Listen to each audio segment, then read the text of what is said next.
Hello，各位晚安，晚上好，大家。歡迎大家嚟到今晚嘉誠多倫多舉辦嘅如我工作室職場講座，很歡迎大家來到今天晚上的如我工作室職場講座。我係 Crystal，係嘉誠多倫多嘅同工。我是 Wilson，是嘉誠的老師，我是教這個教務領導學，還有這個實習的。加拿大華人神學院呢，基本上呢是在20年前在多伦多这个地方成立的是为了当时教会的牧者的需要是栽培教会的一些的牧者所以呢，过去呢我们基本上呢都是针对普通话的群体，所以呢我们是用普通话来授课的现在呢我们新加了一个机场神学这个是雙語的，可以用廣東話也行，用普通話也行。所以咧，我哋今晚嘅呢一個活動咧，都會係雙語進行嘅，會聽到有普通話啦，有廣東話啦，甚至自己翻譯自己嘅普通話同廣東話，係啦。咁我好想知道咧，在座嘅每一位，不如嚟一個調查先啦。想知道嚟自廣東話嘅群體，可唔可以舉個手揮手睇下？哇，都佔大多數人喎。普通話的朋友們，我們剛剛就說廣東話的群體就是這些，你們看到的。那請講普通話的群體也是可以舉手看看嗎？嗨，歡迎你們，歡迎歡迎。好，那麼呢，今天晚上剛剛黃老師說了，我們的環境是以雙語進行的，但是我們 Q&A 的時候呢，你們也可以發問，你們可以用廣東話、普通話或英語也可以的。好啦，咁咧今晚咧其實唔止咧係我同 Wilson 老師喺呢個台上面啦，今晚咧職場嘅講座當然係唔少得咧我哋嘅李院長 Dr. Jean 會為我哋分享嘅。李院長咧喺職場呢一方面咧非常之有經驗，同埋咧係呢一方面嘅專家。佢過去嘅15年咧都投身喺呢度嘅喺職場神學方面嘅教育啦。同埋咧今晚真係好榮幸有佢同我哋分享。所以大家記得要留心聽，豎起耳仔聽啦。今天晚上我們會有李院長為我們分享，他是職場神學這方面的專家，所以我們今天要專心聽啦。在我過去的牧會裡面呢，我發現我們的信徒呢，很多在工作上呢都有一個錯誤的一個觀點，因為呢工作呢是出賣青春。出賣這個時間，然後呢賺錢來養生，所以呢而且是為老闆賺錢，所以上班呢就很想快點下班，所以每天上班呢都覺得非常的難熬所以呢我相信呢這是很多教會的弟兄姐妹一個不太正確的觀念，希望今天晚上能夠可以呢我們可以聽到一些正確的觀念。但係咧，我都真係覺得返工係為咗賺錢啦，即係日日都返工，唔通我日日都想返工咩？真係。咁點樣為之返工好有意義咧？其實那不錯我們上班是為了賺錢，但是呢，我們記得我們每一個基督徒，我們不是單單為了賺錢，我們上班其實呢是有神給我們的使命的，所以呢，每一個基督徒。我們工作也是一個召命，就是呢，我們像保羅所說的，我們的工作不是單單為老闆，我們也同時是為神來做的。所以呢，我們是在職場上呢，我們要為神來做生命的見證，而且呢，要榮耀神，這是很重要的。這個思維一定要改變，否則的話呢，你每天上班呢，就是很難熬的了。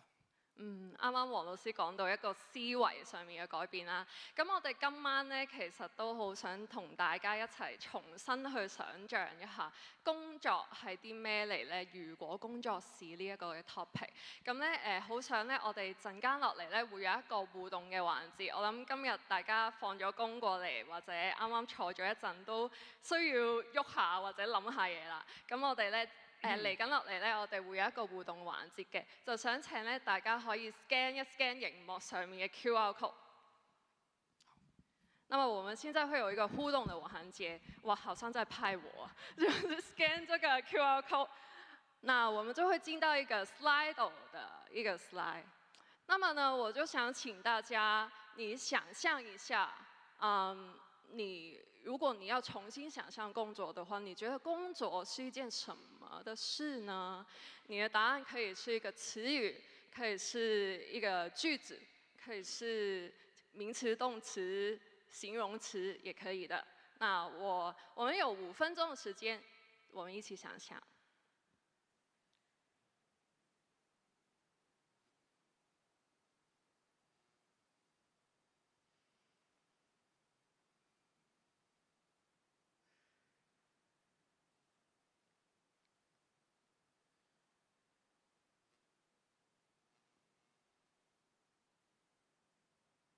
哇哦，好快已經有一啲嘅答案啦！哇，呢個人生的絆腳石咁大隻嘅，可唔可以幫我播一啲輕音樂啊？唔該，等我都嚟 scan 下先。天堂、躺平，哇！大家都好踴躍去答喎。工作係神嘅旨意，消磨時間，養家養生養戶口，呢個 slogan 幾好啊，唔錯。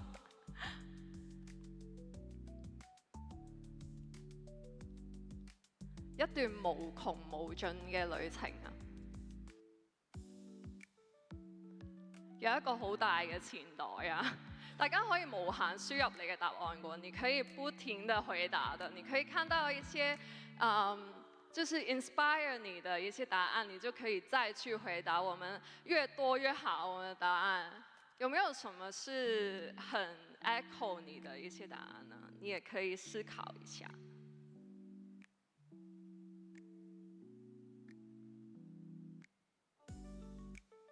等退休啊！有冇人係覺得工作都係等退休啊？可以舉個手睇下。我覺得係。自我實現嘅地方喎，有啲都好正面喎，係一個實現夢想嘅地方，有上主嘅美意喺裏面。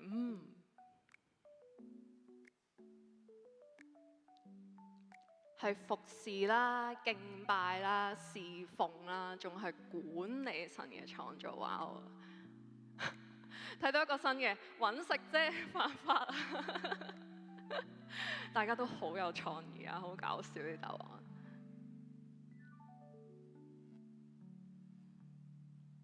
有意義嘅。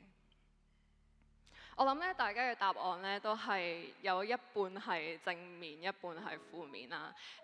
大家啱啱咧有冇覺得都刺激到少少喺呢個講座嘅開始，刺激到少少你嘅想像呢？希望這個小的互動可以刺激你一下。我們在待會我們講座裡面會有不同的分享。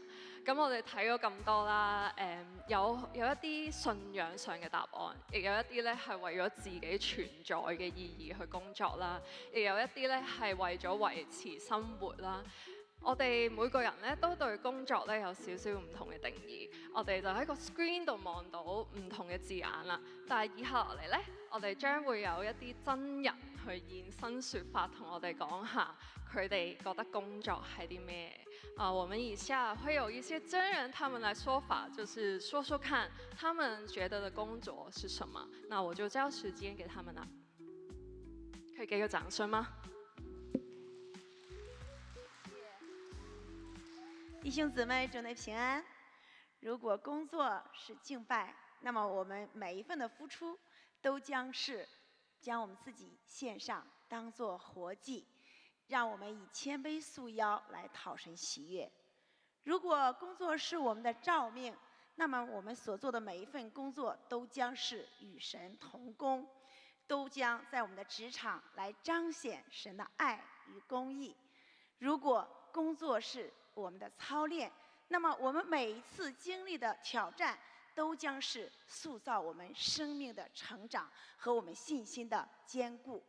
無論是成功與失敗，讓我們將我們自己的目標對準我們的神，讓我們在職場以生命影響生命，讓我們在職場做神榮耀的見證。感謝主。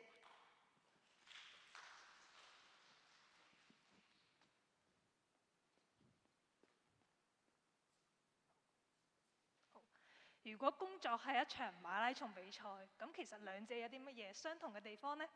咁首先啦，其實係一開頭啦，大家即係跑步嘅時候就會想追求自己有一個好啲嘅個人成績啦。咁而工作上高都希望可以達到老細嘅要求，但係去到中間嘅時候，都可能兩者都會有啲困難會出現嘅。即係例如跑步嘅時候有機會抽筋啊，有啲胃痛等等呢啲情況會出現。而工作上高可能會遇到一啲技術嘅困難，或者係咯客人有啲唔合作嘅時間啦。咁去到尾段嘅時候，其實兩者咧都係要好好咁樣調節個人嗰個心態，先可以去堅持完成到嗰個係咯，無論個跑步比賽啦，即係馬拉松同埋呢個工作嘅。咁去到最尾啦，其實都係會有一啲時間去諗翻自己點解要參加呢場馬拉松比賽或者工作嘅初心。多謝大家。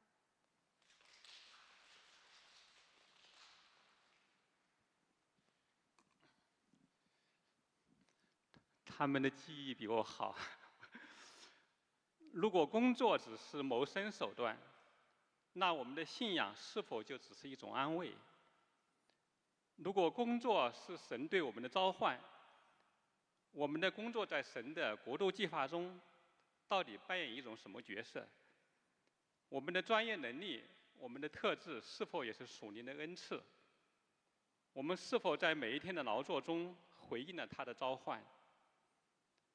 如果工作是灵命的操练场，我们在工作中如何经历圣灵的引导与改变？是否以荣耀神的态度去完成手头的任务？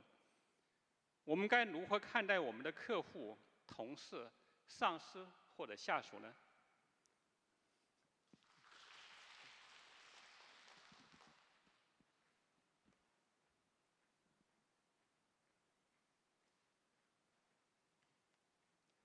如果工作是西西弗斯推石頭，西西弗斯呢個傳說咧係講述一個凡人啦，佢俾傳說中嘅天神罰啦，因為佢太狡猾啦，所以佢就要係推一個永遠都會跌翻落嚟嘅石頭啦。咁佢呢個懲罰咧就唔係話佢推石頭好辛苦，而係要用一個概念。話俾佢聽，你要永世都要推呢個石頭。我覺得工作都係咁樣嘅，即係我哋要不停去重複去做啲一樣嘅嘢啦，冇辦法去因為唔做而去過唔到活啦。我記得咧，我喺香港咧都有個同事，佢放一個禮拜假，咁我問佢：你放假有咩做啊？佢話冇啊，我都係做下 project 上啲嘢啦咁樣。咁我就話個 project 好趕咩？咁樣，佢話唔係喎，原來係佢諗唔到有咩做。我覺得都好慘啊！咁樣嘅人生。我咧嚟到加拿大咧，我睇到呢度啲 local，佢都好多自己嘅興趣啦。有啲係整車嘅，有啲係寫詞作詞，即係咯。我都希望大家喺公餘嘅時候揾到自己嘅興趣啦，嗰個先係重點嚟嘅。多謝。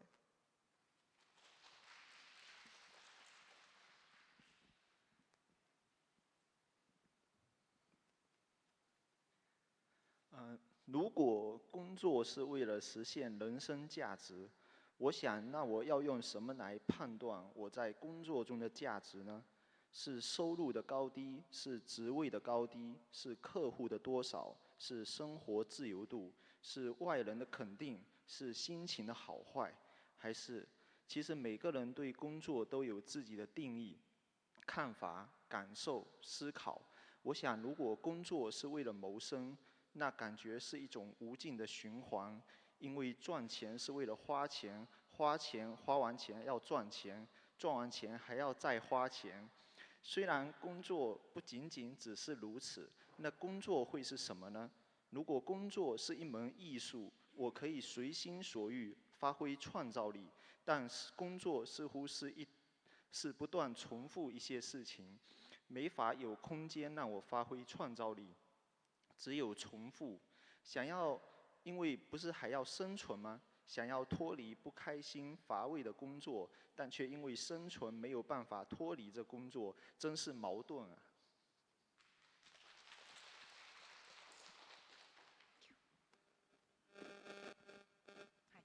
如果工作咧係一場戀愛，咁揾到一份自己熱愛嘅工作咧，就好似揾到一個生命中同你契合嘅伴侶一樣。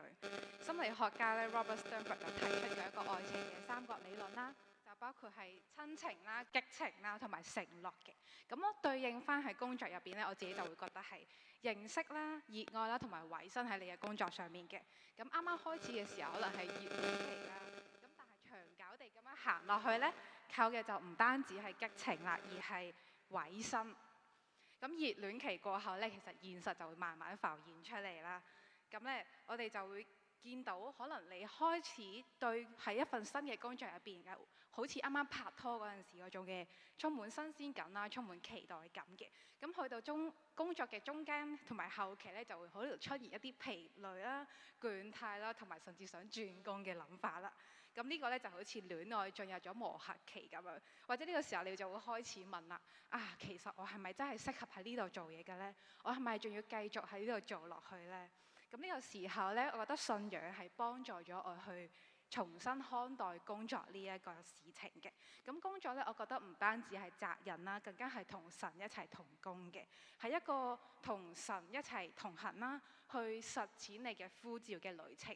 同埋係靠着神嘅同在同供應啦，繼續喺工作入邊前行嘅。咁工作咧係一個實現自我嘅場域啦，亦都係服侍神嘅方式。由我初啱啱讀書揀科啦，去到畢業揀工，我哋咧都希望可以活出神擺喺我哋心入邊嘅恩賜同埋使命嘅。我哋渴望嘅可能唔單止係穩定嘅收入啦。工作咧係我哋服侍人同埋發揮影響力嘅地方，係我哋發揮我哋嘅恩賜啦，同埋榮耀神嘅機會。咁咧，如果最後我想講嘅係工作，如果工作是戀愛，咁我希望咧係一段係長久嘅關係，即使經歷低潮啦同埋倦怠嘅過程，我都仍然願意係委身其中嘅，因為我知道咧我唔係孤單地去工作啦，而係走進一段同神好長久同行嘅關係。多謝大家。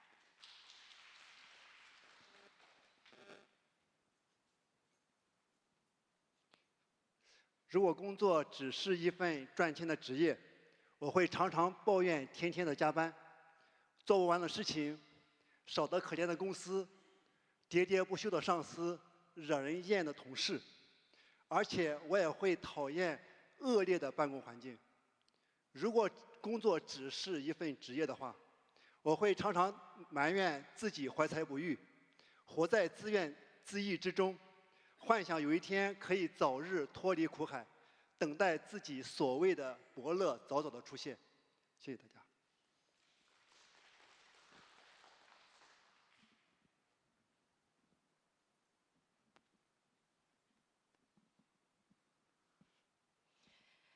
如果咧工作咧係我回應神呼召嘅一個平台，咁呢個咧就係我學習謙卑、學習專注喺神、與神同行同工嘅一個機會。我會提醒自己，每一個我遇見嘅人，佢哋並唔係一個過客，佢哋亦都唔係一個 case number， 佢哋係神交託俾我。每一個有名有姓、有情感、有思想嘅生命，只不過係呢一刻，佢哋生命遇到一啲難題，需要梳理，當中咧需要有個人同佢同行，陪佢一陣。喺呢個過程當中，可能需要安慰，需要遞一遞紙巾俾佢，可能需要教導，提一提佢，可能需要醫治，等佢好返。但係咧，我會相信，俾時間佢哋唞一唞，佢哋係會好返。離開輔導房之後，又係一條好漢。我更加希望每一個見到我曾經幫助到嘅人，能力唔係歸我，係因為神嘅愛同埋神嘅大能。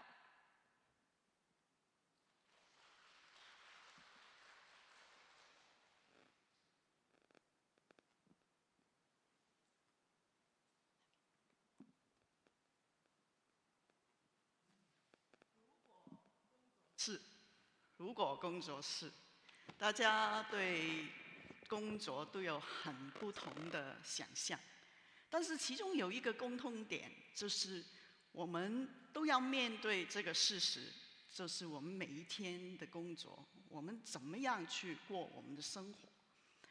那如果我们在工作里面真的花那么多的时间，也是我们人生很重要的一部分，那么就没有可能上帝不关心这个范围。我们发现传统教会就比较少去谈这个工作的问题，但是这个工作事实上是我们人生里面一个很重要的一个平台。所以呢，我们就发现我们必须要回到圣经，看一看我们的信仰告诉我们什么。如果你每一天就是好像刚才的想象觉得那个工作很劳碌、很重复的话呢，很多时候呢，你会想，如果我离开工作就好了。但是如果有一天你的老板就跟你说，你明天不用来上班了，那对你来说就是你很不想掉了这个工作，对吗？所以我们都是很矛盾的究竟在创造里面，上帝做人类工作有什么位置呢？我们就发现呢，创造主圣经告诉我们呢，创造主是以他的形象去做人的他以他的形象向这个人去吹一口气，那个人就变成有灵的活人了。我们的上帝是一位怎么样的上帝呢？他是一位行动的上帝。在神学上，我们说上帝他工作，他创造，他照顾管理，他还成就了救赎的工作。所以上帝本质，他的本质里面呢就有工作。那人是按照他的形象被造的，所以人的生命里面那个本质呢也是需要工作的。所以这样看来呢，工作呢就不是一个外在的去做一些东西，或者是选择一些东西去怎么样去忙碌，而是呢这个工作是我们生命的一部分。那就麻烦了，因为失业就变成好像拆毁我们的生命。所以无论是什么原因你掉了工作都好像对我们来说是一种伤害一样。我们每一天都面对工作，我们跟其他人交往，那圣经就告诉我们，人呢还有一个特点，就是人是离开神的。我们都知道，基督徒最清楚了，人都是犯罪、被罪扭曲的。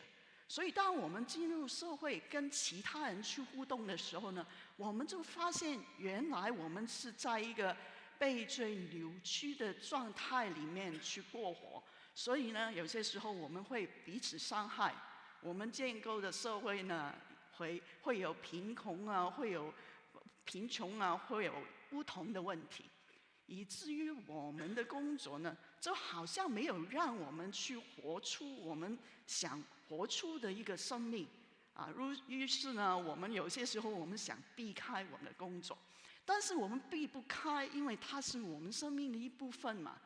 所以我们发现我们工作也是需要经历我们信仰里面的救赎，就是主耶稣他来到世界，他救赎我们的生命于是我们说，我们不需要靠我们工作去做什么好的事情而去得到这个救恩，就是主耶稣已经帮我们成就了救恩了。我们以信心去回应他的时候，我们都成为他的儿女，他就不看我们的罪了。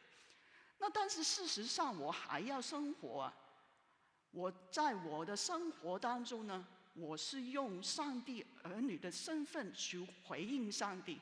所以呢，我们在工作当中呢，其中有一些想象，就是上帝呼召我们去什么地方去做什么工作，我的工作都是回应上帝回应他的爱，回应他的救赎。这里面呢有一个很关键的，就是因为上帝就是造我的那一位，所以他最明白他赐给我有什么恩赐、能力、才华，然后呢，他差遣我们呢去不同的行业里面，适合我们的一个位置上面。当然，这不代表我就会很舒服。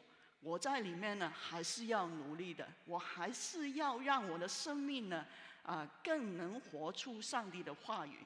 因为这个工作里面就是一个场景，让我们在这个成圣的过程当中去学习跟其他人去一起合作，去学习怎么样让我们的生命呢更像耶稣。所以在这个过程里面呢，圣经告诉我们呢，我们有一个身份，我们身份就是我们是光明的子女我们是属于神的，我们是光明的子女，是白昼的子女。我们在黑暗当中，我们是努力去活出这个天国价值。那只有我们找到真正的自己，就是上帝造的那个我，那个完美的我，那我才可以最自由欣赏的去过我的生活。当然我们就知道在地上我们没有办法完全去变成完美的这个我，但是在这个过程当中，耶稣还答应我们一件事，就是他与我们同在。所以我们生命里面是有圣灵跟我们同在的。当我们遇见困难的时候，当我们觉得工作里面好像没有意义的时候，实际上我们可以祷告，我们可以在里面去问上帝，可以经历圣灵在我们生命里面的帮助和引导。那么这样的话呢，上帝在我们生命就变得活起来，他是一个又真又活的上帝。我们想到我们身份是一个光明之子那你就会想光明之子对应的，可能我们就很简单觉得应该是对应这个黑暗之子了，对吗？但是呢，如果你记得圣经里面有一个比喻，就是不义的管家的比喻，里面说这个管家他很聪明老板炒他鱿鱼的时候，他就叫其他人来欠老板多少的写小一点然后跟他们有建立这个关系，让他们将来去帮助他。圣经形容这个不义的管家很聪明，他是一个什么呢？他是今世之子，今世之子。所以经文里面就说今世之子呢跟这个光明之子是不同的，所以圣经里面对应光明之子呢是今世之子，今世之子呢是用这个世界教我们的方法很快的解决这个问题，用很狡猾的方法，或者是这个世界里面讲求利益讲求快效率高这些的方法呢去达到我们的目标，这些是今世之子。光明之子用的是上帝的价值观，天国的价值观，是上帝的方法这个对比呢，对我们来说呢，这个我们跟这个今世之子的距离就比较近了我们通常不会认为自己是黑暗之子，但是今世之子是经常我们的一个最新倾向的我们就会跟从这个世界所做的去做。那为什么我们会那么需要去回应去做这个光明之子呢？不是很辛苦吗？不是的，因为如果你走在这个光明当中呢有上帝的帮助，你真的相信耶稣，你会经历他的奇妙，经历他的大能。可能我们平常的工作所做出来给人家看见的事呢都是差不多，但是背后的动机或者是背后的选择呢有些时候会不同。所以呢，我们需要进入弟兄姐妹这个职场的经历和故事里面，才能发现原来背后他是这样想的，他是这样看这个世界的为什么他这样看这个世界呢？这个他的工作和经历呢跟信仰有什么关系呢？過去10多年呢，我在香港的一家神學院都是做那個職場神學的研究跟教學。我們的畢業的同學經過那個職場神學的訓練呢，差不多有200多位，他們都是在不同的行業，甚至不同的國家地域去繼續去實踐這個信仰的。上帝去年呢就把我從香港帶到多倫多這個城市，所以我很期待就看見上帝在多倫多這裡呢，興起我們職場的弟兄姐妹都回應他的呼召，然後在我們的職場裡面呢，有信仰跟工作的一個整合，去實踐信仰。我們有一個口號，就是我們是一群人一起去建立職場網絡，實踐職場使命，推動職場運動。今天晚上呢，我請了2位我在香港他們職場神學畢業的姐妹他們會跟我們分享他們的一段短短的一個故事。然後呢，我們會一起跟大家去對話交流。所以呢，你有一些什麼問題或者是回應，你可以先把它記下等一下呢，他們分享以後呢，就會有一個互動的一個時間，好嗎？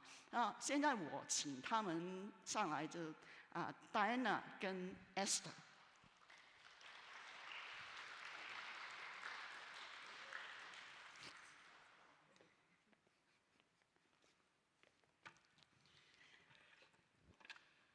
好，我們先請呢，他們先介紹一下自己，好嗎？大家好。等。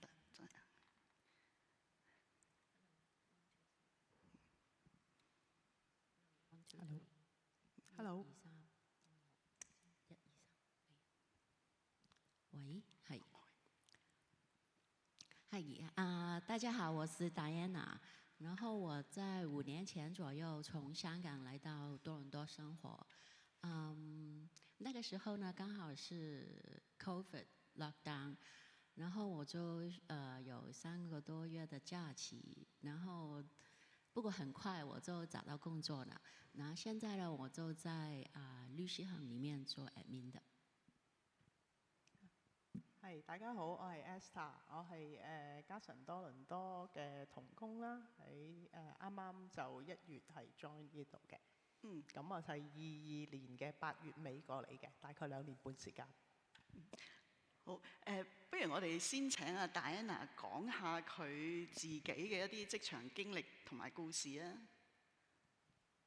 好，咁咧我咧就其實我嘅工作一路以嚟咧，其實都好順利嘅。咁就算以前喺香港工作咧，都唔係話好需要 overtime 嘅。咁當然啦，即係都會經歷過一啲比較棘手嘅一啲嘅處境啦。咁講返我嘅公司啦，咁佢咧就係唔係，咁我咧就係喺一間香港公司嗰度管理個 office 啦，咁個總部咧就係喺英國嘅，咁就咁業務咧就係喺呢個嘅業務咧就係關於咧眼鏡啦同埋眼鏡盒嘅貿易嘅，咁咧就由大陸嗰度採購啦、生產啦，跟住咧就出口去到世界各地嘅。咁而我咧都會負責埋咧一啲 quality control 啦，就有一 team 大陸嘅同事啦，就會去負責驗貨嘅。咁就我哋英國啊、德國啊、香港嘅訂單咧，都一定要驗咗貨咧，先可以合格啦，先可以出貨嘅。咁事件咧就發生喺有一日，我突然之間3點幾咧就收到我老闆嘅電話啦。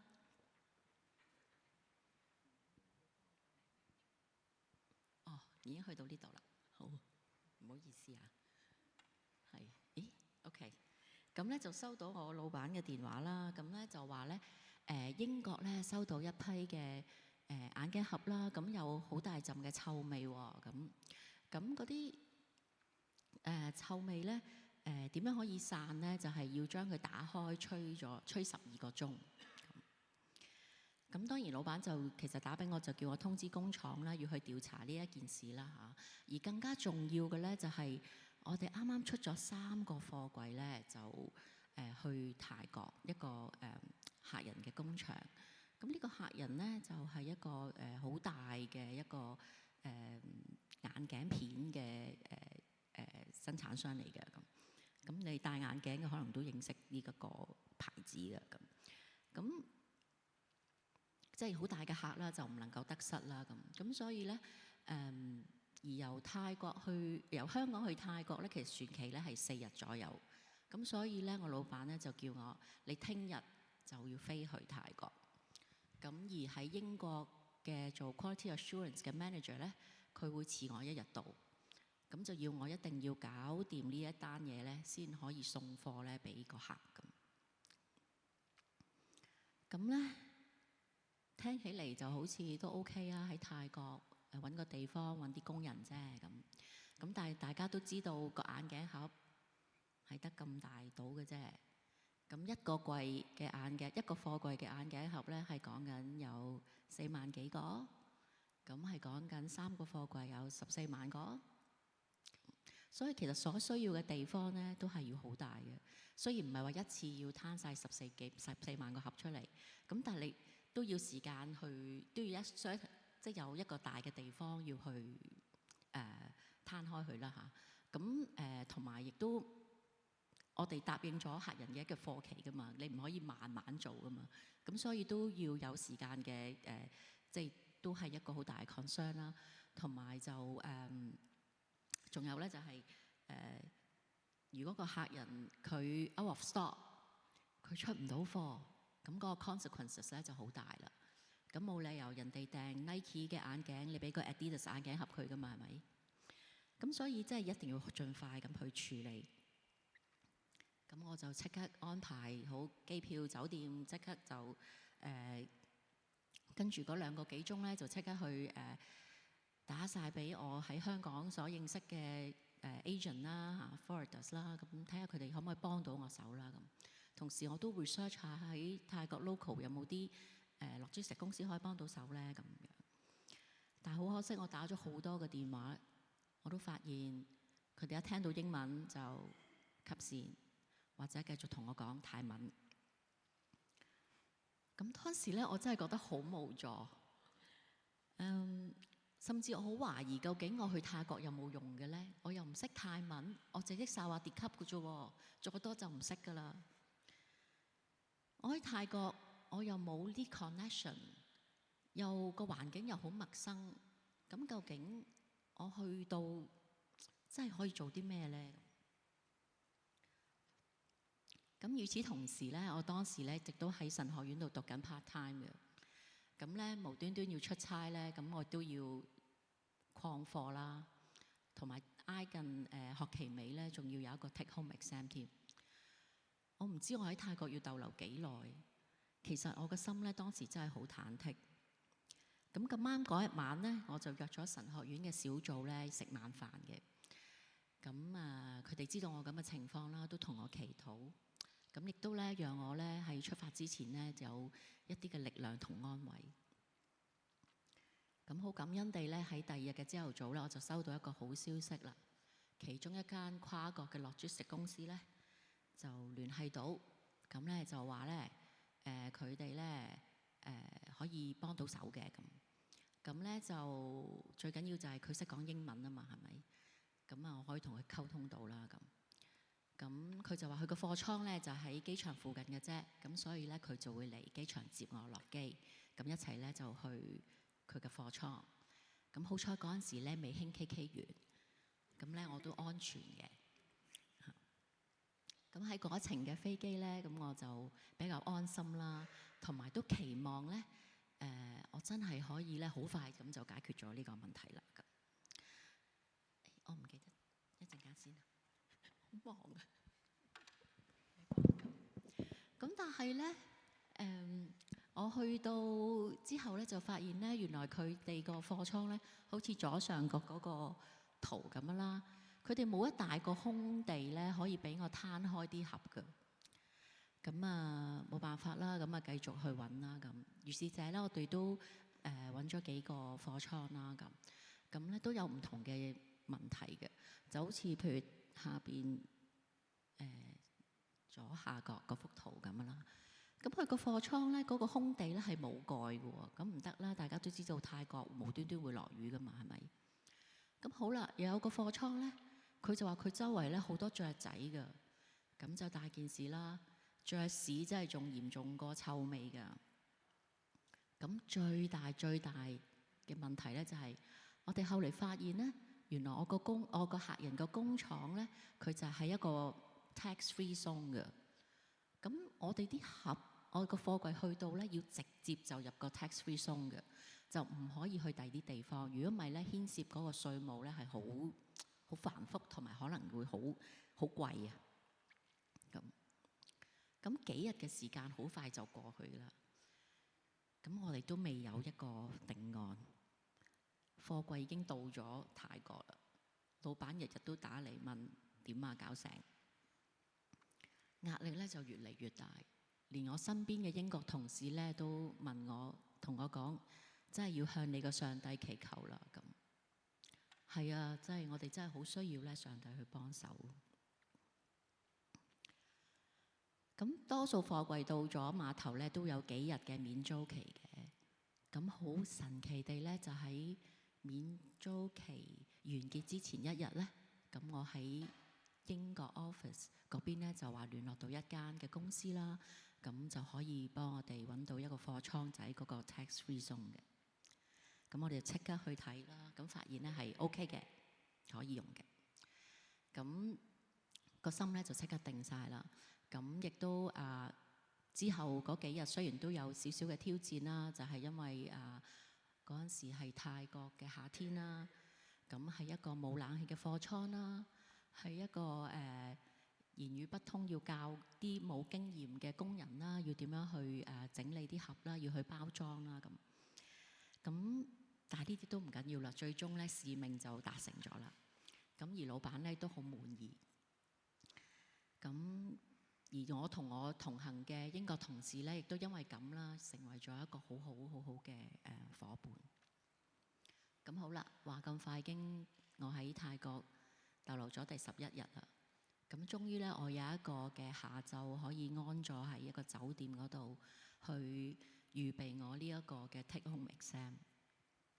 咁咧係關於約書亞記嘅。咁我喺度諗翻，可以下一張。約書亞咧嘅職場嚇，佢咧都係要打好多嘅仗。我嗰幾日，我覺得我日日都喺度打仗。而約書亞佢得勝嘅關鍵就係佢好依靠上帝，佢相信同埋確信上帝係與佢同在。我經歷到咧自己要面對自己好多嘅限制，喺語言上嘅限制，喺陌生嘅環境，喺一啲覺得好無助嘅處境，甚至喺失望當中。但係咧，我都可以有一份嘅平安，正正係因為咧，我知道我有好多嘅同行者，唔單止係工作上面嘅夥伴，亦都有教會同埋神學院嘅弟兄姊妹，而更加重要嘅就係有上帝與我同行。我哋可能喺工作咧都會面對好多唔同嘅困難同埋挑戰，但係呢啲正正都係讓我哋去經歷上帝神恩典嘅一啲嘅機會。但係嗱，呢個都成為你好難忘嘅一個經歷係嘛？係啊，真係好難忘啊！因為去泰國旅行就多啫，即係要做嘢，仲要逗留咗10幾日咁耐，真係未試過。你點樣去理解上帝喺呢件事情嘅過程當中與你同在咧？嚇，即係一個感覺啊，定係係一啲好實際嘅幫助啊，定係啲咩嘢嚟嘅咧？我覺得兩樣都有嘅嚇。感覺就係因為雖然每一次都會見到有啲嘅失望，但係又會俾我又見到有希望。當然最終即係能夠完成到件事，咁呢個係即係當中係經歷到上帝嘅同在啦。咁而更加亦都係令到我同我嘅英國同事，即係可能本身都冇乜機會可以去分享信仰嘅。咁嗰日密集，即係嗰排密集式10幾日對住咧，咁就變咗都係一個大家可以同行分享嘅一個機會。我想問一個得意啲問題嘅。通常咧，我哋工作都係好似頭先有啲想像啊，循循環環咁樣啦嚇。咁其實你會喜歡你嘅工作係風平浪靜、平平穩穩啦，定係間唔中有啲咁大件事嘅嘢係咪好嘅咧嚇？即係其實你會中意邊種咧？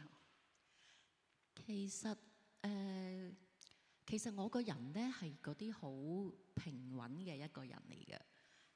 咁其實我嘅頭先我開頭都講過啦，即係我嘅工作嘅一路走嚟，其實都係比較都係屬於平穩嘅。咁我覺得我唔敢講我中唔中意啊，因為講咗中意會好驚嘅。咁咧就我淨係想講咧就係但係我都會感恩有呢一啲嘅機會咯嚇，因為冇呢啲機會，其實正正有呢啲機會可以讓我更加到經歷到自己，即係睇到自己嘅限制，同埋經歷到上帝咯。係，所以其實人生嘅經歷都係咁樣樣嚇。有時候我哋係好想風平浪靜，但係有時候咧又有高低起伏。其實各有各嘅精彩喺裏邊。我好相信咧，上帝就係讓我哋喺呢一種嘅豐富嘅經歷當中咧，嚟到去體驗我哋嘅生命同埋我哋嘅生活嚇。我想轉一轉那個鏡頭到 Esther 那邊啊，他又會有怎麼樣的一個故事跟我們分享呢？我們每一個人都有很精彩在上帝裡面的故事。好，謝謝老師。我想說呢，如果工作，我們剛剛是說如果工作是什麼？那對我來說呢，如果工作是不單是一份工作，不是單一份工，不是要打好你的工作，不是要做好你的工作，還要你會多走一步，那你要有勇氣，但是呢又很麻煩，因為其實很多工作要做，那你又願不願意了？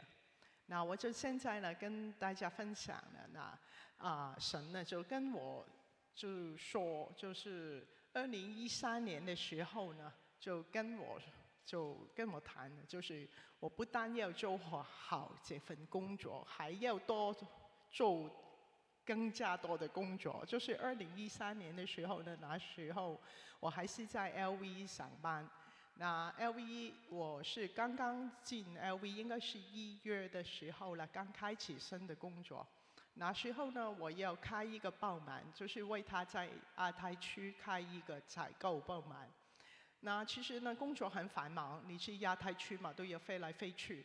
然後譬如說中國啊，還有澳洲啊，就是新加坡啊，都是韓國啊，都是我常常去的地方。那但是呢，很奇怪呢，那時候呢，常常有些想法，就是想好像想去讀神學，那就很奇怪的想法，我就覺得就是根本不可能的，因為呢，那時候呢，我13年的時候呢，我的女兒大的女兒也7歲，她就是要上小學。那還在搞這申請是哪一間小學比較好啊？有很多門檢要去啊，也有面試啊，什麼都有。那我的小女兒呢，那時候就是5歲，所以我想問呢，在座有沒有媽媽？有沒有2個小孩的媽媽或者是爸爸？有沒有那麼小的 ？OK。那就是我在神學院的一個經驗，就是他們都沒有什麼特別的一個家裡沒有那麼小的小朋友的。那我就覺得很奇怪有這個想法，慢慢呢我就發現呢，這個就可能是副教，就是呢是你本來就是不會去想的，但是呢神又常常就讓這個圣灵就常常都是放这个想法在你心里面。那我就不停的就是跟神说，我不要去，现在我很忙啊，我有新工作，我女儿还小啊，就是什么都跟她说了哈。那其实我不愿意。随着这个意外呢，还有时间的问题啊，还有因为孩子还小嘛，那你都想多点时间在家里跟他玩啊，或者是怎么样，都有点难，就是抽那么多的时间。然后呢，还有经济的问题，那我读神学呢，家里怎么办呢？还要供樓，還要揾食嘛，係嘛？所以其實呢，你覺得就是根本就不可能的事。那我就把這個想法，就是每一次我想起，我都說神，我現在就是不是現在了，可能幾年後我再來吧，然後我們再談談看。那有一次呢，就終於我們是星期六晚上就崇拜的。那時候呢，我就真的聽見也是約書亞記，那他就是在後期的部分呢，約書亞已經差不多很老了，他要分地，就是讓這個分開給12個支派，讓他們好好去生活。那往後呢，你們就把這些地就打回來，這樣。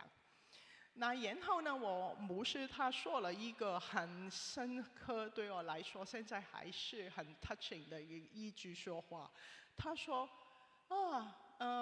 其實那為什麼以色列人不去呢？那他們明明知道他是流來於密之地，那是有神要給他們很多的禮物已經在那裡，為什麼他們不去？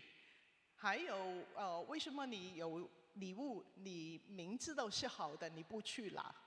那時候呢，我心裡面就感到很大的感動。我知道這是神跟我說的，就是靜靜地跟我說，我叫你去讀神學，其實要給禮物給你，不是要你拿的，還是有更加好的一些恩典給你，這樣。那我就哭得很厲害了，那就跟牧者就去祈禱了。然後我就彎彎的真的是感覺到神有一個他的時間，其實不是我們可以去定的。那時候呢，我就所以呢，就是在很不理想的時間，不是我挑的一個時間。然後呢，也不是我覺得很多時間很好的時間去讀。那是時候呢，就是約書亞記1章第1章9節，他就說叫我要有勇氣啦，你當剛強壯膽，不要懼怕，也不要驚慌，因為無論你往哪裡去，耶和華你的神必與你同在。那這句經文呢，就對我有很大的鼓勵。就說好像這就是你的禮物，那你就盡管就去就好了。那然後呢，我就好了，那我就有勇氣了。那我家裡怎麼辦呢？你有勇氣不是可以吃飯的，對嗎？那就然後呢，我就想起一句經文呢，我也是常常的想起，就是在耶穌呢，他要回到天上的時候呢，他就叫門徒來，他後來就跟他們說一句我們都很熟悉的一個經文，他說：你們要先尋求他的國和他的義，這些一切都要交給你的。所以我就憑着這句說話，他就好像上帝跟我說：你試試我就是一個很有恩典的上帝。其實你要先求就是一個先後的問題。那如果是我們先把神的國放在我們自己需要之先，那其實我們會看見更多。那時候呢，那幾年間，就是我後來呢就進了中神這基強神學的課程。我是13年9月開始的。然後就在13年開始，當然我的報滿也越來越大，需要顧的事也越來越多，因為都是新的一個報滿嘛。那就是往後就差不多我在那里有10年的时间。我读神学呢，大概有8年的时间，就8年读完，这是21年读完的。那我就回头看呢，不但是包满越来越大，然后呢，其实我的女儿，我就说我的女儿就是那时候他们去小学，然后幼儿就是 kindergarten 呢，就是刚进去读书。其实呢，我听见很多妈妈说，我的女儿很烦的，他们不读书，然后呢，他们不专心，他们不看书，其实都家里有很多这些的一些说话，然后就心里很担心。但是我告诉你，你去读神学呢，你的女儿一定会自己读书的，因为她看见妈妈都是这样读。所以我想跟你们可能是心里有很多想法的人，就像跟我初一样了，可能是想我要多点时间在家，就是教他们什么什么的。其實呢，神真的會為你想的，所以你要先求，然後你會看見我女兒呢，她讀書都一般，我都不需要擔心的。其實他們都自己讀，自己就是覺得喜歡，他們就讀就買。所以我就從來都不需要教，其實因為他們看見就覺得讀書很好嘛。然後呢，你都不會跟他說，他們說很難的時候，你不會說很容易啊，讓我給你算，因為他看見你就是翻書翻的，就是都不知怎麼做你的功課，對吧？他看見很多掙扎，所以其實呢，他們都會覺得你跟他一樣都是學生，那就是蠻好說的。那如果是你說老師說的說話不明，他們就也是這樣是這樣的。所以我最後呢就發現了，讀完以後呢，我發現就是第一，其實呢，神學不是要用我們的時間的。我們想，就是一個 out， 就是好像我們付出很多，為他就是要花很多時間這樣。但是其實呢，神學不是這樣的，神叫你去讀了，其實它是一個 in， 它是要你放一些豐富在你心裡面。然後其實我往回看這幾年呢，其實就是我就是往往是用很多 out 的時候呢，無論是在教會裡面，還是在工作的裡面，你覺得就是很辛苦的時候呢，其實神呢就是僅僅因為我在讀書，所以呢他就放很多的恩典，然後你會可以走得過的。就是不是一個神學的一個花時間的一件事，這是第一點。第二呢，其實讀神學我其實沒有什麼要求的，我只是想認識神，讓我知道我可以怎麼分辨他的聲音，然後讓我可能是聽到的時候，我在看書的時候呢，我知道我看的是應該是怎麼樣看這個世界是怎麼樣看就是同事的關係可以怎麼樣看，然後一些公司需要一些決定的時候呢，我應該是哪一個是我的重點，我要先拿好這樣。所以其實呢，它都是好像一個真的是工作的一個訓練一樣，可能是你公司都沒有什麼給你一些很好的一個訓練。但是呢，其實在神學讀書的過程呢，其實都給我有很多的訓練。現在看來呢，很多困難都是用這個方法過的。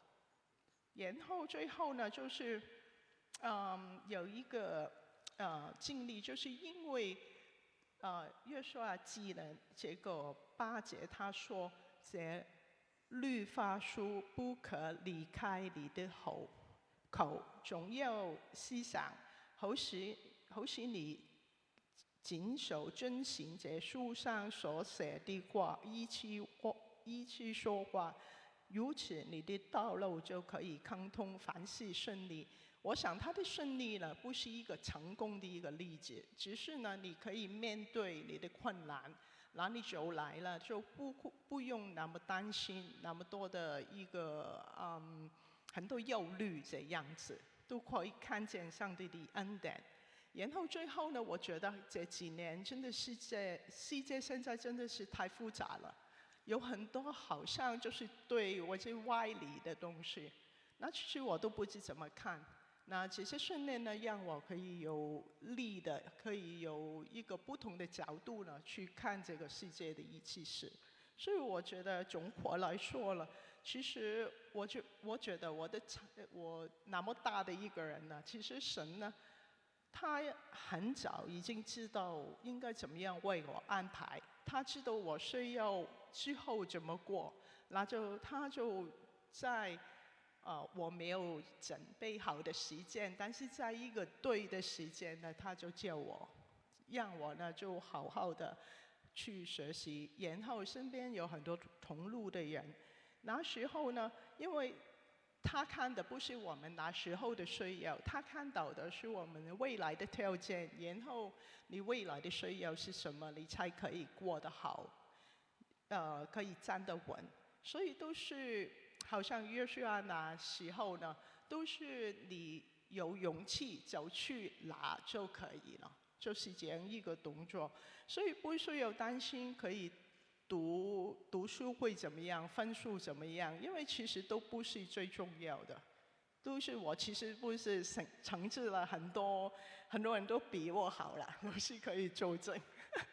但是呢，我觉得就是不是一个是这个不是你的人是一个怎么样人，你的人生是可以怎么样很站稳在上帝的道的里面，可以好好的走下去。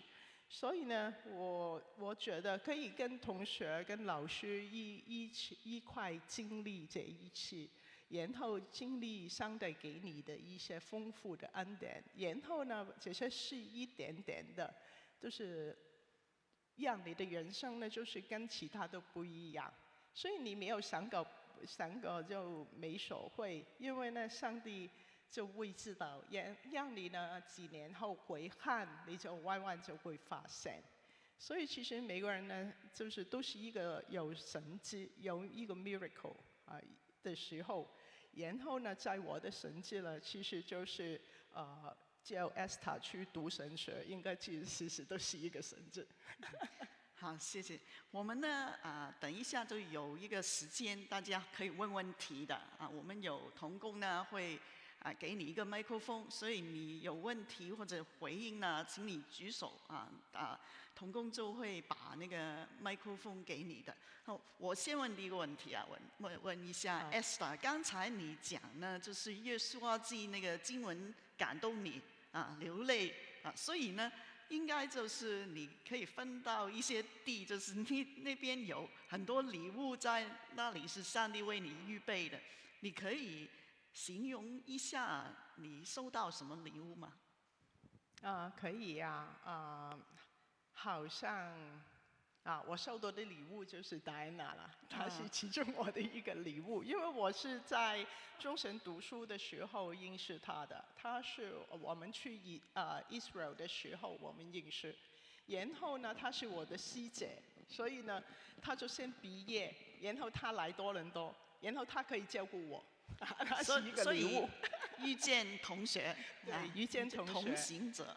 然后呢，就是我觉得这个礼物呢，就是你肯走出去，然后发现这个勇气，这个路，其实也是上帝给你安排的，这是一份很大的礼物，因为你会觉得。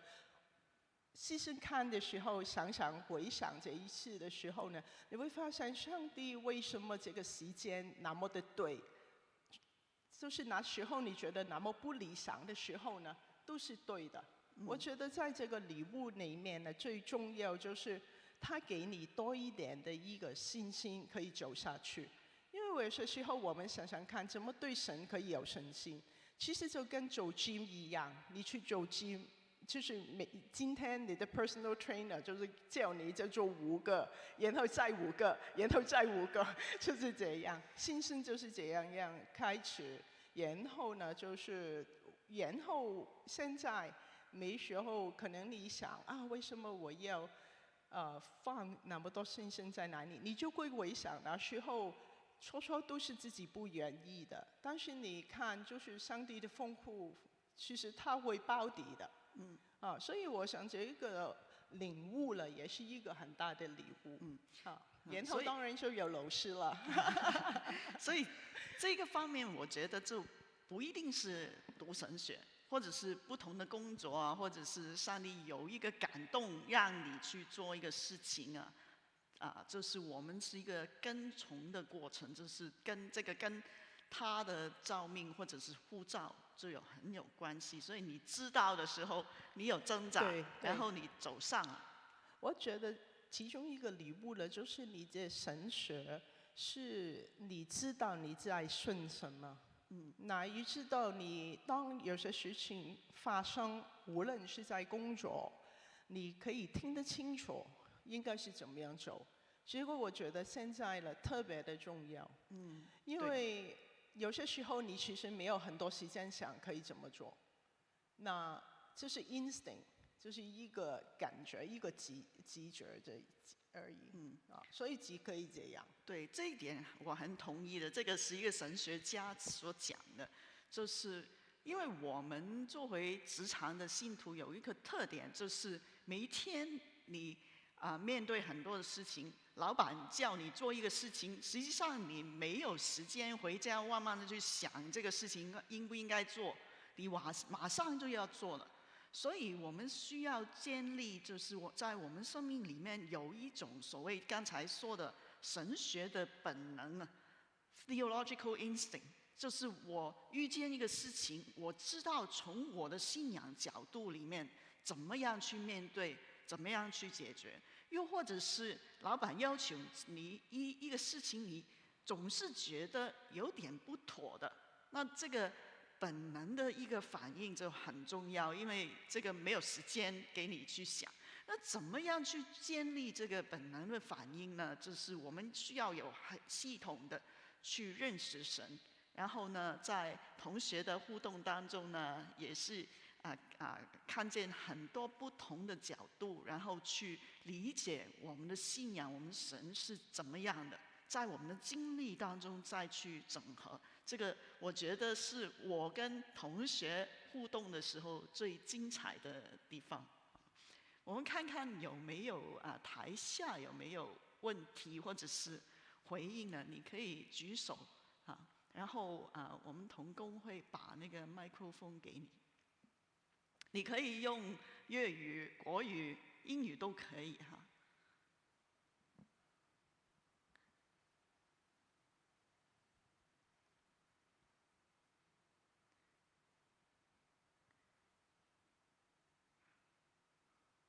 如果没有，我们就继续问问题你的神学训练，因为刚才你没有谈到那个工作很多呢，你的神学训练跟你的工作有什么关系呢？因为你念的是一个职场神学，有没有一个什么的例子，就是你学的可以在你的工作里面让你有不同的一个选择或者是一个看法呢？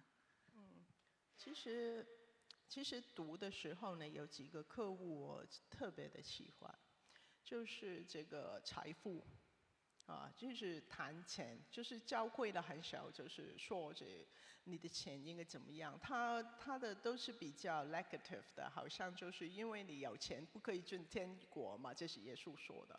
所以呢，就是大家很少谈这个，但是呢，其实圣经对财富的角度也是蛮多的，所以我觉得就是对于我来说有一些反思可以怎么样。然后呢，譬如说有些时候公司都会有些困难的时候，可能是好像现在加拿大的经济都不好，那有些时候呢，你都需要做一些很难的决定，譬如说可能是公司有员工要离开，那就是要你挑一个，那你怎么办？对，那就是你的神学的一个训练呢，你可以用一个比较耶稣里面的一个对人的哪一个创作的时候，他应该做什么，他是做什么比较好的，你可以比较用一个人性的角度去谈，你就会看见有些人其实我拿的时候呢，我有一段时间是 Citibank， 我的第一家银行，我是在 Citibank Hong Kong 里面做过一个 procurement 的VP。那时候呢，他们就是常常觉得有一个小伙子，他就是年轻人刚刚出来做事，他做一些 admin 的工作，但是呢，他常常的犯错。就是 Excel， 你知道我们对价格也是很敏感的，或者是 contract 里面的一些条款，我们都很敏感。但是呢，他常常都是做错东西。那我老板呢就我们的 department head 他就觉得很气，常常就跟我说：“那你炒他，我不想再见到他，因为常常就犯错。”然后我也有试过，就是跟他谈，就是特别的希望他好起来。也是星期六加班的时候呢，特别的是多看他的作业，希望呢他的 worksheet 最好不会出错这样子。然后我自己也花了很多的时间，就是跟他谈，或者是supervise， 然后发现都是很痛苦。那么最后呢？我的老板就有一天就是真的就是炒他了，但是呢，炒他之前呢，我就跟他谈了很久，就是去发现他是一个怎么样的人。他其实是一个很活泼的一个青年人，然后呢，他就是根本他其实不喜欢做 admin 的，他其实呢就是一个很 talk 的一个年轻人，他很活的。然后呢，后来了。我就跟他谈呢，我是你喜欢出什么了？那你想有什么训练呢？在下一步。那他后来呢，就我记得差不多4个月以後呢，我們談了很久。最後呢，他自己就是轉到去保險，然後就不是很成功，但是他好像就是做得蠻開心。所以我這個經驗呢，又讓我看見。其實有些時候呢，我們作為主管，當然公司呢都很重要，他有他自己考慮。但是我們作為一個可以有機會去跟別人去談，去看看他其實上帝做他是怎麼樣，鼓勵他，就是在另外一個部分讓他看不同的角度。這些都是一些很有溫度的一個談話，就好像剛剛 Christina 分享的，他們不是一個號碼，他不是一個 position， 他其實是一個人，他有神的形象。那你應該怎麼樣去跟他溝通呢？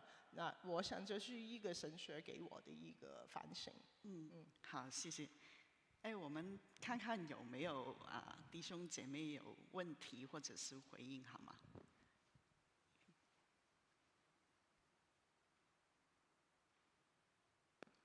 我想問兩位，有咁多神學唔讀，就係讀點解會想揀職場神學？同埋你覺得讀完職場神學對你喺職場上嘅態度有冇咩唔同？其實咧就唔係我揀職場神學嘅，係佢揀我嘅。點解咁講咧？因為嗰陣時其實我返咗教會都好耐啦，咁咧就感覺係好似停滯不前咁個信仰，咁就覺得不如讀神學啦咁就係諗住係貪近嘅啫。因為中神喺九龍塘咧就比較方便，咁我就住市區嘅，咁而當時咧就淨係可以讀職場神學嘅啫，如果讀 part time 咁所以我都係50-50咁樣去讀嘅，即係我好記得要去交學費咧，即係我都係諗住交咗先啦，我可能唔讀嘅咁，因為都好耐冇讀書啦，其實就唔係好想讀書嘅，有得揀嘅話。咁但係咧，當我一步一步咁樣啦嚇，即係交完學費啊，有我唔記得冇 interview， 總之即係係啦，咁就開學啦咁就發現原來上咗第一堂，我發現我個世界開咗。神學院佢釋經同一段經文，同我過往10幾年喺教會所聽嘅原來都好唔同嘅喎。咁亦都讓我咧有好多嘅眼界啦，睇好似個眼發光咁啦，同埋亦都成為咗我每個星期嘅動力，就係想去返學。咁當然即係可以係得到好多嘅。咁如果你想知，其實你去讀就得㗎啦。我哋啲同學係好中意返學嘅。返學係可以去玩嘛，可以揾同學仔傾偈。我覺得我嗰陣時揀職場神學咧，其實我係中意佢 part time， 同埋我中意佢唔使讀原文。我係一個成日對呢個世界好好奇嘅人，即係我唔明點解啲嘢係咁樣咁。咁但係咧，我又覺得佢好似嗰啲聖經科嗰啲 MDiv 嗰啲嘢咧，又唔係同我又冇乜興趣讀。咁但係你要我讀領導啊，我要讀下財富啊，讀下 ethic 啊，咁我又覺得好有興趣。即係我想知神學係點樣去睇呢啲咁即係咁 social science 嘅嘢，因為我本身都係 social science 出身。咁所以就我自己就覺得可以 avoid 咗啲原文。即係我唔想再讀另外一個 language， 但係佢又好似同我想要知嘅嘢好得意咁樣，咁所以就係覺得即係夜晚又可以上堂。所以嗰陣時咧，我哋就係因為我要飛啊嘛，所以我上堂咧，我係一定唔可以禮拜三嘅。我通常就揀禮拜頭同禮拜尾。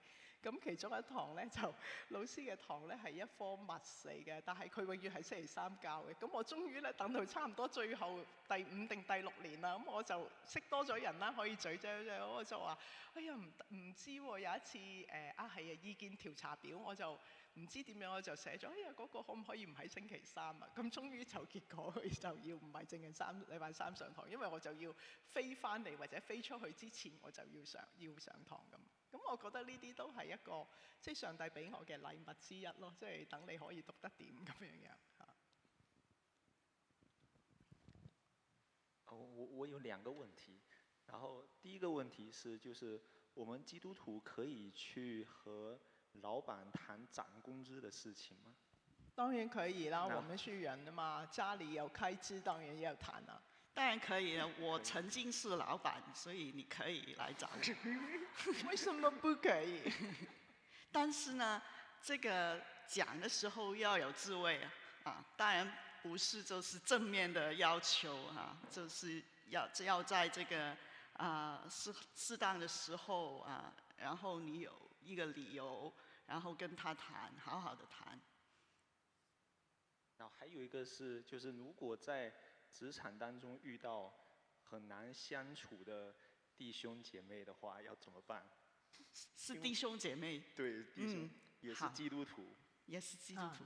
聖經裡面呢，新約了，他們常常都是有爭執的，你有讀過，所以就是他是上帝放你在哪裡？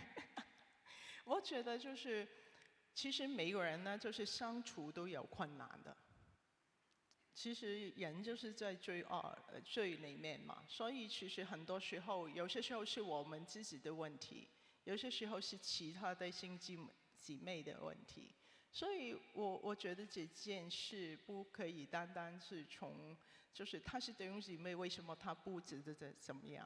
所以我覺得有些時候要，其實他可以幫你，可以看見你自己更多，然後看看為什麼他在哪裡，為什麼你在哪裡，然後是再找一個方法。其實沒有一個很 fixed 的，所以就是神學為什麼要讀，就是給你一些 guideline， 你就好像有一些彎彎的，你看見有分辨應該現在是發生什麼事，然後可以怎麼樣符合，還是完全不可理喻的，那又是另外一個處理的方法。其實不是單單就是憑愛心一個那麼簡單的方法，其實有很多不同的 creative 的 solution。所以為什麼要讀？其實就是要，因為你要好像你driving 啊，現在你駕車，你初為自己開車的時候有點怕，但是呢，你往後有經驗呢，你就可以對這個道路有一些感覺。其實我們就可以慢慢的可以分辨這個弟兄姊妹可以大家怎麼樣可以相處。好，謝謝。我們後面有問題。OK，多謝。我覺得非常之好。今晚呢個咧，我喺職場好多年嘅基督徒咧，一直感覺好似個羊沒有牧人嘅感覺。所以希望即係呢一個能夠一路發展落嚟，能夠係個商牧喺商場上嘅牧人。咁我想問 Esther 一個問題咧，你又想分享個故事咧 ？Exactly， 我最近都係面對緊比較相似嘅情形，可唔可以講多少少咧？最後係點樣 handle？即係亦都喺度 fire 咗佢咧，咁啊點樣去 handle？有咩聖經嘅原則可以應用出嚟咧？邊一個情況？你頭先講係要炒人，係啊，炒人。我覺得第一件事你係要愛你身邊嘅人。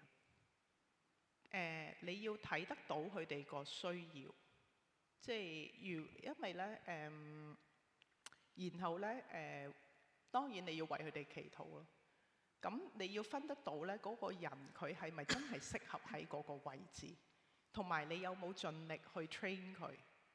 咁如果佢唔係適合喺嗰個位置咧，你點樣可以用你嘅 network 可以帶到佢去另外一個位？咁呢個咧就係一個愛心嘅處理嚇，因為咧其實即係明白嘅公司係難嘅，即係唔係你想做嘅，但係咧你亦都係可以讓佢省察到佢嘅好，就唔係令到嗰件事純粹佢覺得係即係一文不值咁樣。咁同埋去發掘下其實佢有啲乜嘢係可以再發展嘅地方，即係我覺得coaching 本身都係一件上帝俾我哋可以睇到美善嘅一件事咯。即係好，你點樣去 coach 人嘅態度同埋 coaching 嘅方法，睇到佢個 potential 喺邊度，放到佢喺啱嘅位置，都係一個上帝祝福佢嘅機會嚇。咁我唔知咁樣答你實唔實在，不過我覺得個 framework 就係個聖經就係上帝叫我哋去愛人。而且上帝喺創世記嘅時候就係將一個人放喺個園子度。咁如果佢上帝即係我哋有神嘅形象，我哋都會睇到佢嘅真我係點樣呢？如果我哋有呢個 discernment 呢，咁我哋就睇到佢點樣去放佢，同埋點樣去幫助佢行出去嗰件事，等佢冇咁難過，或者去睇到嗰個希望喺邊一度。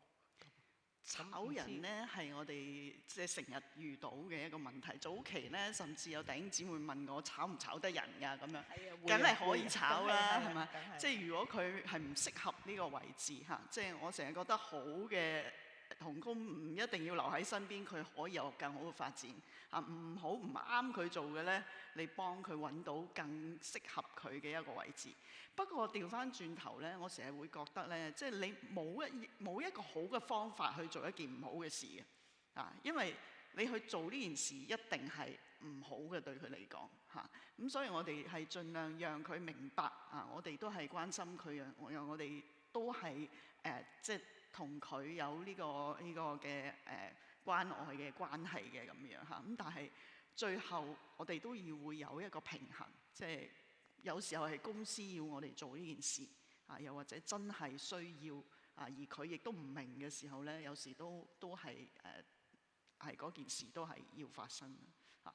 咁所以喺職場神學裏邊，我哋都會睇呢啲嘅平衡啦，同埋唔同嘅角度啦。係，多謝你。咁咧，其實我哋時間就差唔多，時間差不多啦啊。有沒有最後一個問題啊？好，最後一個問題。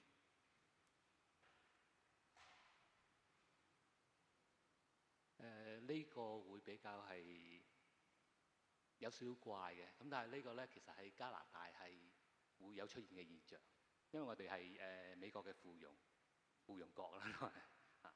咁所以咧，其實喺加拿大咧有好多工咧嚇，係喺加拿大有好多工咧，其實係 telecommute 係幫美國公司做嘅。基本上咧，嗰啲人咧全部都係自己喺屋企做嘢。咁我想問咧，喺呢啲咁嘅情況裏邊，所有同同事嘅溝通其實係一種係 virtual 嘅，即係你只不過咧，你可能即係你就算同佢 conference 咧，你係可能你從來你成世都唔會見到佢嘅。咁啊喺呢啲咁嘅情況裏邊咧，其實好似其實每個人都好似一個孤島咁樣，即係你喺屋企裏邊做嚇，你會有你自己嘅生活，你有你自己嘅家人，你有自己嘅 whatever， 但係咧。其實喺工作你嘅伙伴咧，其實係你從來唔會接觸嘅。就算你接觸到咧，其實都唔係一種真實嘅係現場，即係面對面嘅溝通嚟嘅。咁喺呢度職場神學可以做啲咩咧？我哋不如問下 work from home 嘅 Diana 嚇。現代科技的確咧係創造咗一啲新嘅問題俾我哋嘅。其實神學咧就有一個任務咧，就係面對新嘅變化同埋環境，我哋用一個思辨嘅角度咧嚟到去拆解同埋理解佢。其實有得揀咧，我都想一半一半嘅，係啦。咁就好似我而家咁啦。咁我會覺得每一樣嘢咧都係有兩面嘅，即係科技會帶來方便啦，嚇，亦都會帶嚟efficiency 啦，嚇。咁正如你所講啦，即係但係同時間咧亦都會有隔膜啊咁樣樣。咁但係其實正正就係呢一樣嘅兩面，我哋點樣去剔咯？即係你去睇到就係嘅隔膜。咁但係亦都同時其實係可以好方便嘅喎，喺唔同嘅 time zone 係咪？你唔使需要飛過去。其實我都認識有啲朋友咧，即係佢係因為嗰個network 嘅方便啊，佢喺加拿大佢本身咧佢係有情緒嘅問題嘅。咁但係佢就係因為 network 嘅方便，佢認識到喺韓國嘅人。教佢點樣去學化妝，點樣去護膚，令到佢情緒病咧可以得到有一個嘅 recovery。咁所以其實講翻喺個職場上面，其實都可以係一樣嘅，即係你可以係用一個科技，就算隔住個熒幕，其實你嗰個關心個關愛，其實如果都係可以 deliver 到嘅。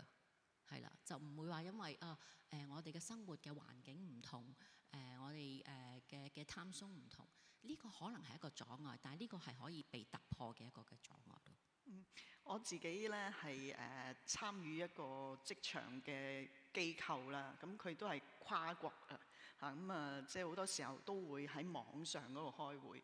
不過咧佢哋好特別嘅，即係佢哋有加拿大人、美國人啊等等啦，就每一次開會咧，其實都係分享緊自己嘅嘢，跟住祈完禱之後咧，嗰次 agenda 可能都冇傾到嘅嚇。即係其實個科技本身係一個當然有一啲嘅限制，因為我哋唔可以實體見得到。但係其實我點樣用個科技，同埋喺個科技嘅裏邊咧，其實都仍然係可以建立人同人之間關係。所以我覺得咧，就呢個係多啲係同我哋嗰個公司嚇，即係我哋做嘢嗰個文化多少少嘅，因為好多時候如果對方都係淨係搞掂件事嘅啫，唔傾第二樣嘢嘅嚇，咁咧就會視乎有冇人可以或者肯去突破嗰一點啊，同佢傾下其他嘅嘢啊。初可能只係閒聊嘅啫，或者有一個機會嚇，有一件事情發生喺佢身處嘅城市，去問候一句嚇，即係開始有一種我哋信仰所理解背後嗰個人性啊，去注入我哋工作，而工作唔係淨係機械式咁簡單嚇，咁就係我哋就係要一齊度橋同埋一齊試咯，因為可能有啲嘢喺你公司可以做得到嚇，我公司未必得啊，咁但係我公司有冇其他嘅可能性或者機會，我可以同一啲同事去建立關係啊，又或者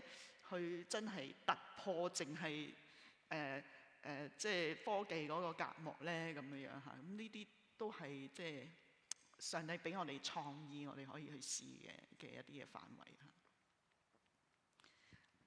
係好，咁就今日好多謝兩位嚇，我哋有個少少嘅總結嘅嚇。咁我記得咧2010年嚇，我就從英國嘅愛丁堡咧，我就讀完我嘅博士學位，咁我就翻到去香港嚇，喺神學院嗰度開始教書。咁我初喺教書嘅時候咧，我嘅範圍係職場神學啊嘛，即係如果你教聖經、你教神學咧，哇好多參考書、好多課本俾你用嘅。但係職場神學係咩嚟嘅咧嚇？10幾年前真係冇咩材料嚇，所以每一次我去上堂嘅時候嚇，通常都夜晚嘅，因為同學係日頭返完工，匆匆忙忙夜晚嚟上堂咁每一次我上完堂咧，我心裏邊都覺得好虧欠啊，因為我覺得我教得唔夠好啊，我係一個好新嘅老師啊，咁然之後咧，心裏邊好大嘅掙扎啊，呢個係我少少嘅職場嘅掙扎。咁於是乎有職場掙扎咧，我唔知道你會有咩橋啦嚇，我咧就得一條橋嘅啫，梗係祈禱啦，係咪？因為上帝你呼召我，仲要搞兜到咁遠，又要讀完咁多嘢，翻到嚟教書，我真係唔掂啊！因為咧，我細個嗰陣時咧，我係一個好怕醜嘅小朋友嚟嘅，我就諗啦，我大個做咩好咧？我就會覺得我大個做咩都好，千祈咧就唔好做老師，因為做老師咧就對於一個怕醜嘅小朋友嚟講咧係好難嘅，即係要日日要講好多嘢，仲要對住好多人講好多嘢，我覺得我一定唔得。但係上帝咧就好特別，佢將我擺咗喺一個咁樣嘅位置嚇，我就要去教書。於是乎心裏邊好大嘅難處啊！每一次夜晚我就捉住神熬啦，即係上帝你其實你對職場嘅弟兄姊妹嘅心意係點咧嚇？我點樣同佢哋同行咧？咁有一次當我祈禱嘅時候，心裏邊有一個感動嚇，好似一幅圖畫出咗嚟咁樣。其實我好少有呢啲感動㗎。咁我當時咧就係我嘅腦海裏邊咧就係有一幅好黑暗嘅夜空裏邊滿佈閃亮嘅星星嘅一幅嘅圖畫。當時我第一個反應咧，我心裏邊就係一個迴響，我就話：神啊，你做嘅星空真係好靚。但係當時我馬上有一個感動，個感動就係同我講：呢啲就係我安放喺各行各業嘅弟兄姊妹嘅生命。後來我就將呢個職場繁星嘅異象咧，同我在職嘅弟兄姊妹嚟到去分享。呢個圖畫咧觸動咗好多嘅各行各業弟兄姊妹，因為佢講緊俾我哋聽咧，上帝嘅呼召咧唔單止係牧者宣教士，而係咧每一個願意跟隨佢嘅弟兄姊妹都成為佢嘅門徒。上帝將我哋差遣安放喺唔同嘅行業裏邊，喺黑暗嘅夜空裏邊，神係知嘅，神係知道我哋每日面對好多嘅困難、扭曲嘅世界，佢係知道。佢就讓佢嘅兒女咧喺個小小嘅範圍裏邊啊，唔係做咩好偉大嘅嘢，而係咧我哋嘅生命裏邊有神咧，我哋自然就發出我哋生命嘅光芒啊！每一粒星咧都係好微小嘅都唔係好重要嘅啫啊！佢只能夠照亮佢嘅周圍，但係咧每一粒星都好重要喎，因為如果冇咗你，冇咗神喺你嘅生命裏邊去彰顯嘅話咧，你嗰個範圍就黑暗啦。所以呢幅圖畫話緊俾我哋聽，我哋每一個人都有位置，喺唔同嘅位置裏邊咧，一齊為主發光，先至能夠拼湊出咧呢一幅好美麗嘅圖畫。所以有一年咧，我哋神學院咧就搞咗一個營會。當年嘅營會咧叫做漫天星火耀職場。今日我都將佢帶咗嚟呢個城市。當年嘅營會第一晚，我就分享咗呢個職場嘅異象。當晚咧有一位嘅營友，佢話佢瞓覺嘅時候，心裏邊咧好自然地咧就湧出一首嘅詩歌。佢將呢首詩歌咧寫低落嚟，送咗俾神學院。後來咧經過我哋一班同學嘅整理之後咧，就成為漫天星火呢一首嘅詩歌。我請 Diana 咧去帶我哋嚟到去一齊嚟到去唱呢首嘅詩歌。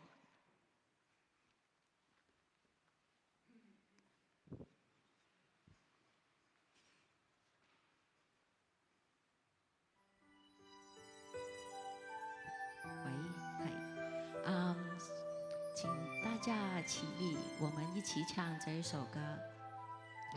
我們會先唱國語，然後呢會唱廣東話的。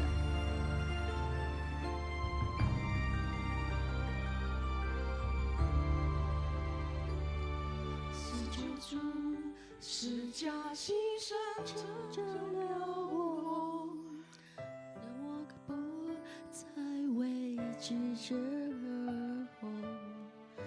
我知道上帝賦予的使命，求主在岗位上发光。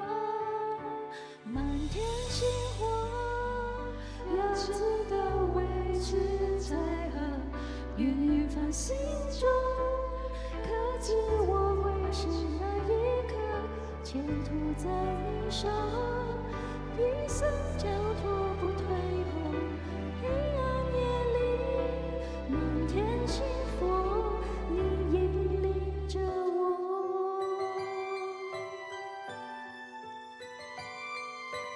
我哋咧或者會認為咧自己咧都係力量都係好微小嘅，甚至咧好暗淡無光。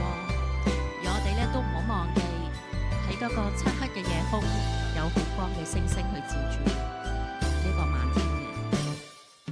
自救主面對工作的壓力，靠你恩典以信心跨過。遇打擊，在困境中堅守託付，別靠主，崗位仲為你發光。漫天星火，要知道位置在何，芸芸繁星裏，可知我會是那一顆前行在你手，將一生交託我退後。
职场神学是特别为职场的弟兄姐妹设计的。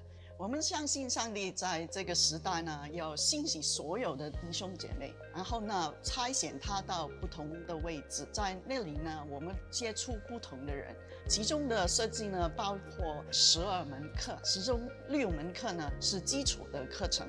我们相信所有弟兄姐妹都需要圣经，需要神学、历史等等这些最基本的科目。然后我们有6门课是针对职场那个处境的，就包括职场伦理啊、信仰跟财富啊、职场的灵性啊等等。我们就可以在这个处境当中有更尽心的思考。我叫李小帆，我今年的课程里呢就选了职场神学这门课，因为我在牧养这个教会的过程里边呢，因为多数弟兄姊妹他们都是在职场来工作的，那其实他们会遇到不同的挑战、不同的困难，在这个牧养的过程里边，我就认为我应该要来学职场神学。通过这样的一个学习呢，然后我能够更好的为弟兄姊妹他们如何在职场上能够做出基督徒美好的见证上，能够给他有更多的一些装备，让弟兄姊妹在这个职场上更能发挥基督徒的影响。我叫李华，职场神学呢对我来说是一个很好的一个课程，让我们来了解怎么样在职场上面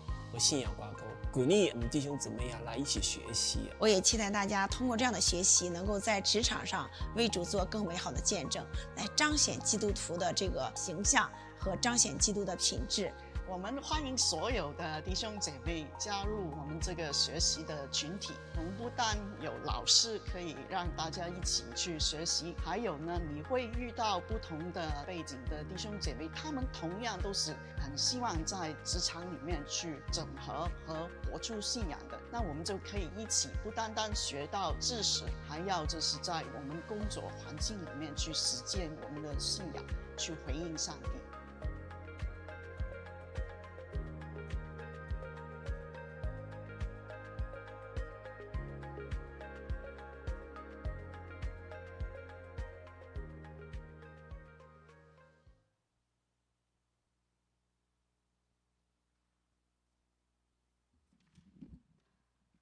好多謝弟兄姊妹今晚抽時間嚟到參加呢一節嘅職場嘅分享啊。咁而家有啲嘅報告我哋好快就已經開咗㗎啦，咪呢個職場神學。咁咧就頭先嗰個片裏邊咧都已經係啦，即係有個 Master Art of Marketplace Theology。咁咧就歡迎大家嚟到報名咁頭先大家都聽到啦。其實咧職場呢一個嘅課程咧，對我哋嘅工作咧作為基督徒咧係好有幫助嘅。咁我好希望大家都能夠可以嚟到去報名參加。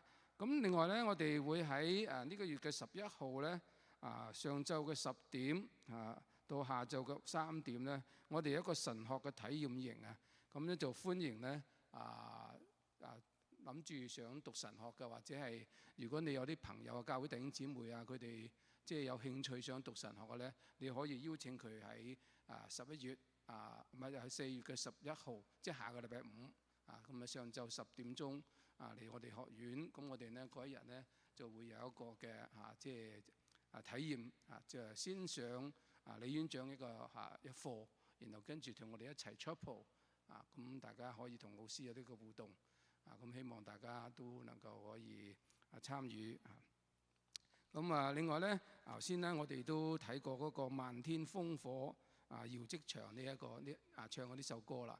咁咧就你想唔想好似李院長頭先提到咧，即係經歷下嗰個即係個營會嗰種嘅震撼咧咁。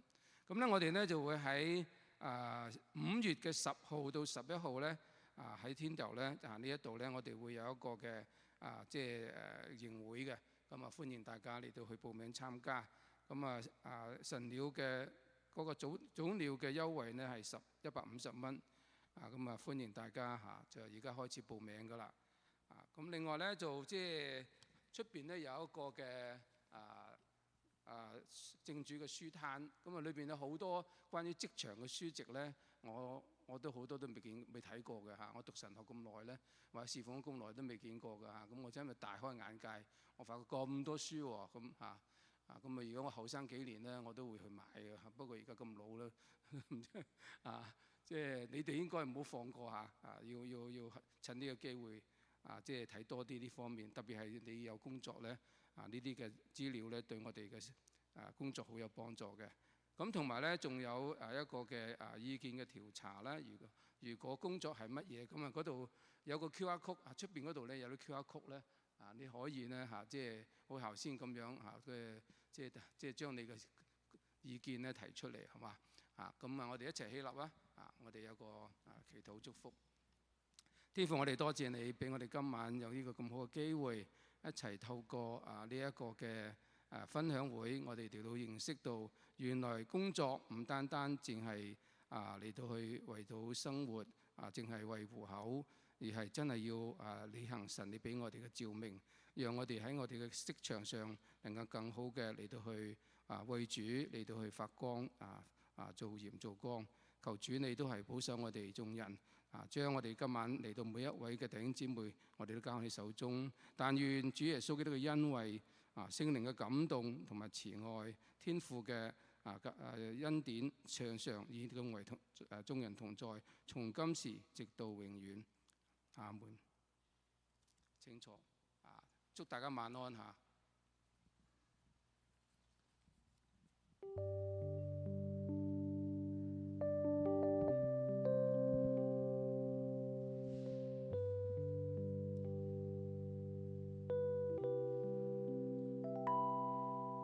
是救主，是假牺牲拯救了我，愿我不再为自己而活，更知道上帝赋予的使命，靠着主在光位上发光。